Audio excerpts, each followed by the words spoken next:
ثم بعثنا من بعدهم موسى بآياتنا إلى فرعون وملئه فظلموا بها فانظر كيف كان عاقبة المفسدين. Pas zhdukjes së atyre popujve të lartë përmendur, dërguam Musan me shumë mrekullirat e faraoni dhe të ministrat e tij, por ata duke i përgënjeshtruar mrekullit i bën padrejtësi vetes së vet dhe shiko o i dashurim se qysh e kanë fundin nga trestarët. Fahri Raziu thotë se ky ajet tregon që i madhi Musa ka shfaqur shumë mrekullira prej ajetit nënkuptohet, gjithashtu se çdo pejgamberi duhen mrekullit sepse ai me ato vërteton se është pejgamber. Interpretuesit e Kuranit thonë se pas kombit Amalikas, mbretërit e Egjiptit kanë marrë mbiemrin Faraon, ashtu siç thirreshin mbretërit e Persis Kisra, mbretërit e Rumit Kajser dhe mbretërit e Habeshit Najashi. Në kohën e Musait, mbreti i Egjiptit thirrej me të felah. Wa qala Musa ya Firaun, inni rasulun min rabbil alamin, haqiqun ala alla aqula ala Allahi illa al-haq. قد جئتكم ببينة من ربكم فأرسل معي بني إسرائيل قال إن كنت جئت بآية فأت بها إن كنت من الصادقين.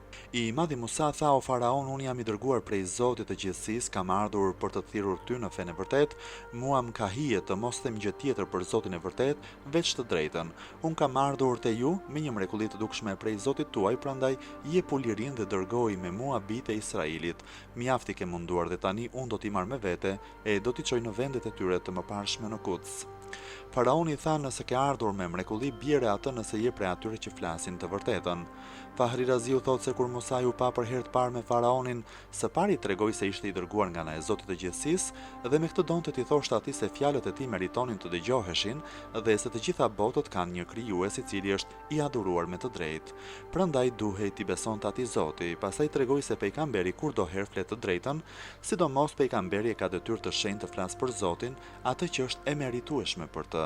Nga këto, i dyti është që tregoi cilësitë e Zotit dhe të mos i ngjit atij gjëra që nuk bën t'i ngjiten. Meqense kjo ishte një çështje fare e qartë, Musa i filloi të parashtronte argumentet që vërtetonin profetësinë dhe tha: "Jam gati t'ju shfaq mrekulli për të vërtetuar se jam profet." Pas këtyre fjalëve kërkoi leje që të liroheshin bijtë e Izraelit. Kjo kërkesë ishte njëra nga dispozitat e profetësisë. Interpretuesit e Kuranit thonë pasi ndroi jetë i madh i Jusuf, qeveria egjiptiane filloi t'i përdorte beni Israilët si robër në punë të rënda për të prerë qerpiç, për të mbajtur dhe e gur e të tjerë. Kur beni Israilët kërkonin leje për të shpërngulur prej Egjiptit për në Kuds, nuk i lejonin. I madhi Musa i tregoi faraonit se ç'duhej të besonte dhe filloi të ndalonte edhe prej padrejtësive. فألقى عصاه فإذا هي ثعبان مبين ونزع يده فإذا هي بيضاء للناظرين قال الملأ من قوم فرعون إن هذا لساحر عليم يريد أن يخرجكم من أرضكم فماذا تأمرون. Me kërkesën e faraonit, Musa i hodhi shkopin në tokë, në çast shkopi u bë një kuçedër e dukshme, dhe secili e dallonte që ishte kuçedër, nxori edhe dorën prej xhepit dhe ajo u bë aq e bardhë sa u merrte syt atyre që e vështronin. Paria që ishte rreth faraonit than, ky është magjistar shumë i ditur që dëshiron t'ju nxjerr prej vendit tuaj. Faraoni u tha atyre, ç'mendim keni për këtë që të veprojmë e të gjejmë një zgjidhje.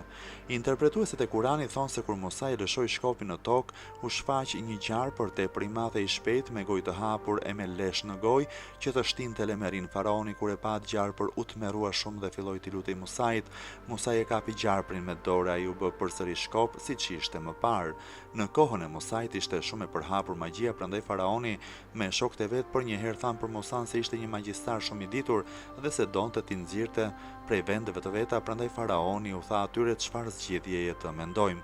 Qalu arjih wa khahu wa arsil fil madaini hashirin yatuka bi kulli sahirin alim. Ministrat e faraonit thanë ndaloj atë dhe të vllan mos u nxito të bësh gjë atyre, dërgoj njerëz nëpër qytetet që sundon që të mbledhin të gjithë mjeshtrit e mëdhenj të magjisë që të provohen me Musan dhe pastaj të veprojmë sipas rezultatit që do të duket. وجاء السحرة فرعون قالوا إن لنا لأجرا إن كنا نحن الغالبين. Magjistarët erdhën faraonit e i thanë, do të kemi ndonjë shpërblim nëse dalim nga dhënjues? Qala na'am wa innakum lamina al-muqarrabin. Faraoni u tha, po, do t'jeni edhe prej të afërmve, pra do t'u jepte shpërblime dhe do t'i nderonte. Qalu ya Musa imma an nulqiya wa imma an nakuna nahnu al-mulqin. Qala alqu falamma alqaw saharu a'yuna an-nas واسترهبوهم وجاءوا بسحر عظيم. Si metalli e duke i thirrur edhe në emër pas një respekt, magjistarët i thanë: "O Musa, ti do ta lëshosh i pari shkopin apo do të lëshojmë ne shkopit tan? Për ne është një lloj, veç se duam që puna të rrjedhë si të dëshirosh ti." Me këto fjalë ata donin t'i thoshin se sido që të veprosh, ti je i mundur dhe ne do dalim nga dhënjës. Atëherë Musai me urdhrin e Zotit u tha: "Hidhni ju." Kur ata i lëshuan herën e parë magjepsën, sytë e njerëzve dhe deshën t'u fusnin atyre tmerrin, sepse magjit ata i shfaqen si gjarprinj që ecnin dhe bën një magji të madhe. Wa uhayna ila Musa an alqi asaka fa idha hiya talqafu ma yafikun. فوقع الحق وبطل ما كانوا يعملون فغلبوا هنالك وانقلبوا صاغرين. Ne me madhërin toni sollëm zbules Musait e i tham: "Lëshoje shkopin tënd në tokë." Sa po e hodhi shkopin, ai u bë një kuçedër e lemerishme dhe filloi të gëlltiste magjitë e magjistarëve që ishin gjëra të rreme, dhe e drejta doli në sheshe dhe veprat e magjistarëve u zhdukën bashkë me shpresën e faraonit me shok. Faraoni dhe turma e tij u mundën dhe u kthyen në Egjipt të poshtëruar. Fahri Raziu, Hazini dhe Bejzavi u thonë: "Kur Musa i lëshoi shkopin në tokë, në çast shkopi është bërë si kuçedër e madhe dhe i ka gëlltitur të gjitha magjit. Pastaj ka filluar të mësoj njerëzit, të cilët prej frikës kanë ikur, duke shkelur e mbytur njëri tjetrin. Atëherë faraoni e shlutur Musait, duke i premtuar se do t'i besonte, dhe Musai e ka kapur kuçedrën dhe ajo është bërë përsëri shkop. Magjistarët, duke vështruar atë kuçedrën që kishte gëlltitur të gjithë shkopinjt e penjtë e tyre, por nuk ishte më atje dhe nuk kishte ndryshuar asgjë, e kuptuan se nuk ishte magji, por ishte një mrekulli jashtë fuqisë njerëzore. Prandaj, wa ulqiya as-saharatu sajidin qalu amanna bi rabbil alamin rabbi Musa wa Harun.